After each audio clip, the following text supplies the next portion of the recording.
년 동안 이제 인도네시아에서 머물면서 뭐 이것저것을 하다 보니까 좀 한번 쓰고 싶고 뭐 그래서 쓰게 됐는데 어떻게 저는 사실은 뭐 문학이라고 하는 뭐 그런 거대 담론을 가지고 뭘 이렇게 하려고 했던 사람은 아니고요. 저는 사실은 그림을 그리는 사람인데 그러다 보니까 또 연장선상에서 사실은 이루어진 작업들인 것 같아요. 네.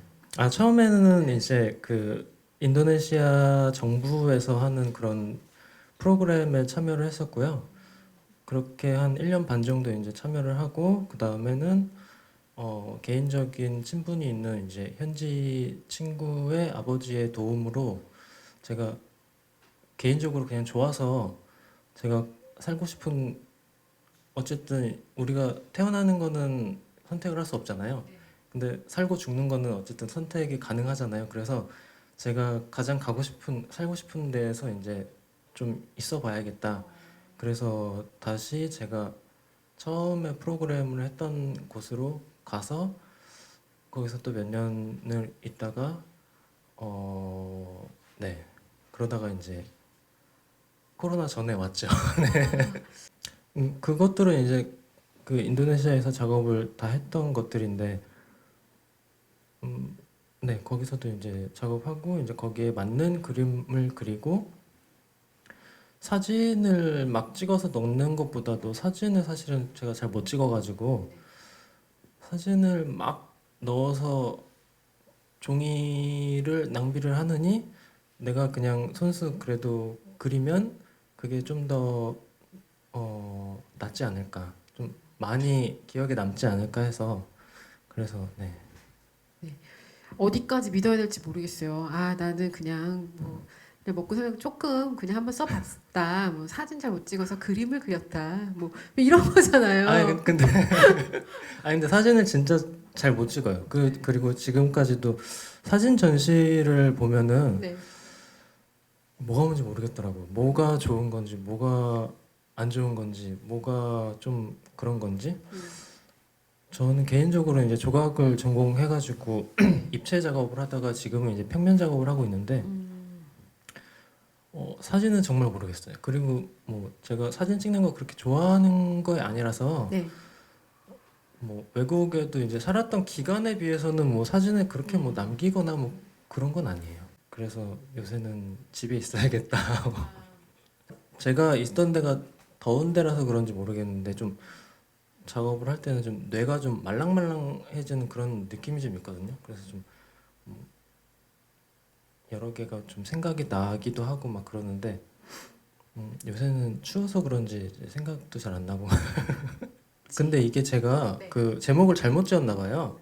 비행소년이라고 하니까 그 네. 사람들이 그런 티네이저 그 비행소년들을 다소 약간 얘기를 오해. 하더라고요. 네. 네. 그래서 그 속지에 네. 한자로는 그 날 비자에다가 네. 한자로 갈행자. 있어요. 네. 근데 이제 제목만 듣고는 좀 약간 오해하시는 분들이 많은데 그래서 그 표지를 참 좋아합니다. 이 비행기가 있어가지고 비행에서 딱 그 정립을 좀 해주시는 것 같아요.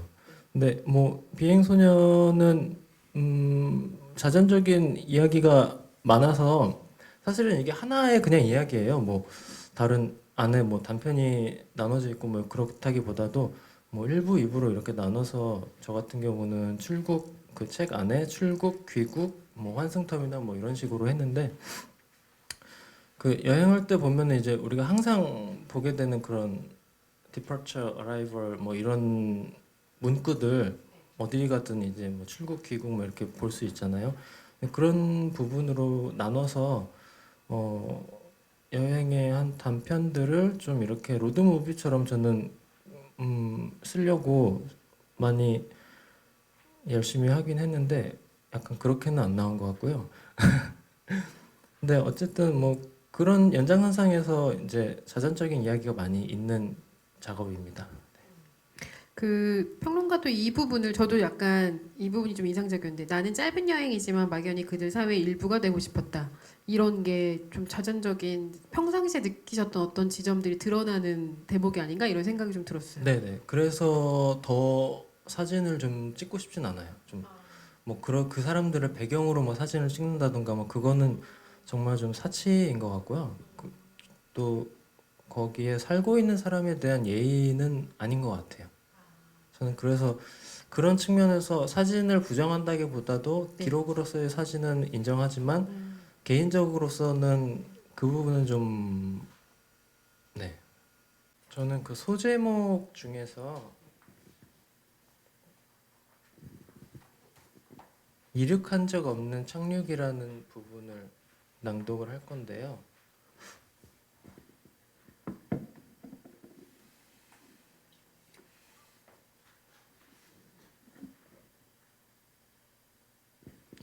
그 책에 보면 이제 조그맣게 그런 단편적인 그 소제목들이 많이 있는데 그거는 이제 뭐 시간의 순서에 따라서 쓴 건 아니고 그때그때의 생각들이랑 또 큰 줄거리에서 그게 필요한 부분들이 이제 나눠지는 부분들의 소제목을 붙였는데요. 그 제가 읽어드릴 제목은 이륙한 적 없는 착륙입니다. Ladies and gentlemen, ladies and gentle, ladies and lady gentlemen. 비행기 안의 승무원은 수화기를 들고 무언가를 말하려고 머뭇거린다. 그녀는 오늘이 자신의 첫 국제선 비행 근무일지도 모른다.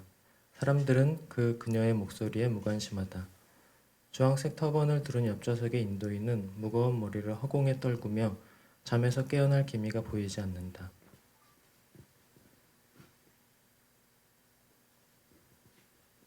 창백한 얼굴의 여자는 아마도 동유럽 사람처럼 보이며 붉은기 가득한 머리카락을 가지고 있다.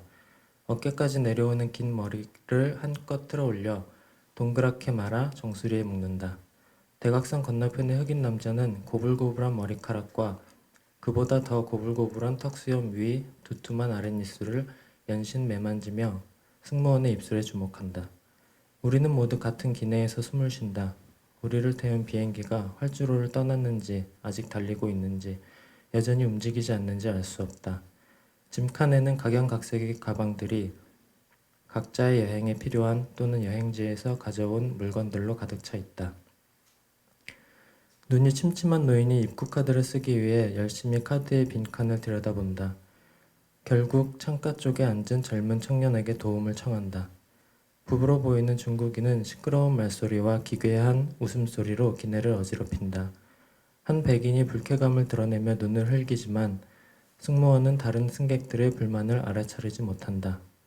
그러는 동안 비행기는 움직일 듯 움직인 듯 여행자들을 적당한 긴장감 속으로 몰아세운다. 우리가 탄 비행기는 어디로 가는 것일까?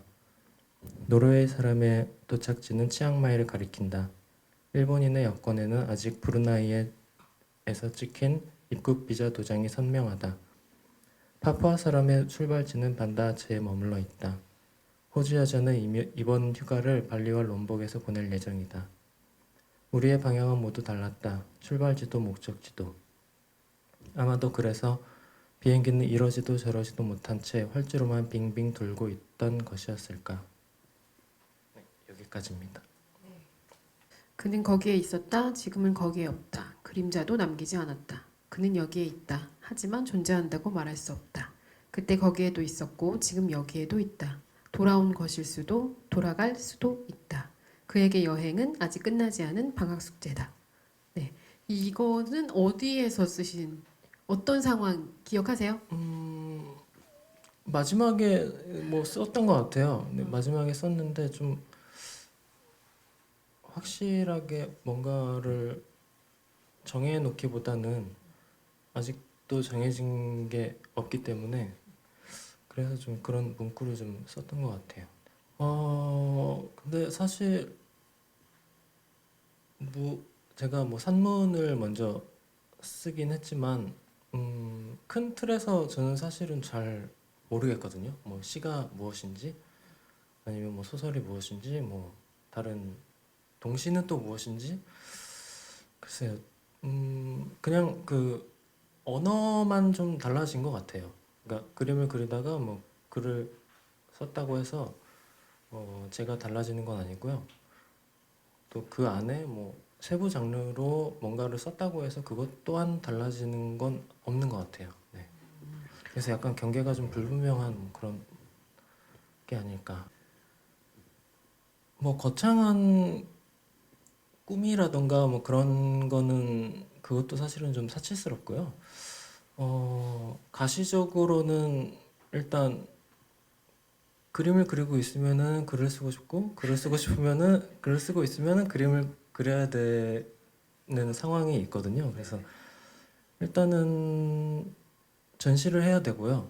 또 그림을 그려야 되고 또 거기서 파생되는 또 글 작업도 내년에는 또 해야 되고 네 그래서 어, 제 목표는 사실 죽기 전까지 매년 한 작품씩 내놓을 수 있으면 좋을 것 같아요. 그게 그림이 됐든 뭐 글이 됐든 전시가 됐든 뭐 그런 식으로 네 그래서 계속해서 작업을 할 생각입니다.